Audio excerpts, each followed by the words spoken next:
It is your responsibility to stay on time, so make sure you do. Hi, Tom Pizzard. I've spoken about this topic before, but it bears repeating because it's one of the fundamental issues and factors that go into a presentation, and particularly a successful one, and that is staying on time.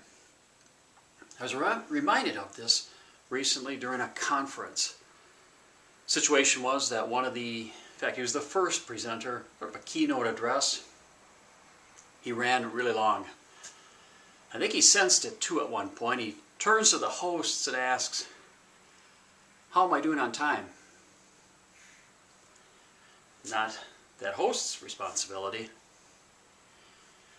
Now, you don't need to get all bent out of shape about this. It's not that difficult to stay on time. But remember, it is your responsibility. Anytime you go into a presentation, assume that there won't be a clock on the wall, especially one in a nice, convenient position. Take along your own timepiece, a watch or maybe a little clock. Set it up there at the lectern as you arrive. If you forget, just in a very subtle fashion, kind of slide off your watch and set it at the lectern. But either way, you want to have a timepiece within view. And of course, adjust your presentation if things are running long.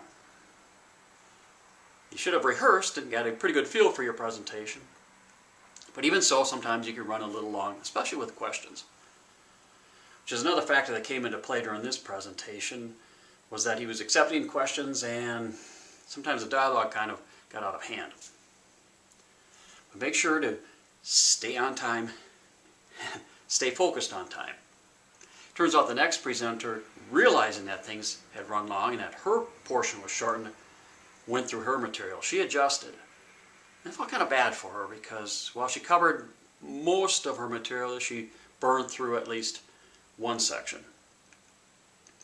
Just remember, it's your responsibility to stay on time, so do so. Hope this tip helps. Feel free to check out my entire channel. I've got a lot of good training out there for you, and please, you're always welcome to leave a comment.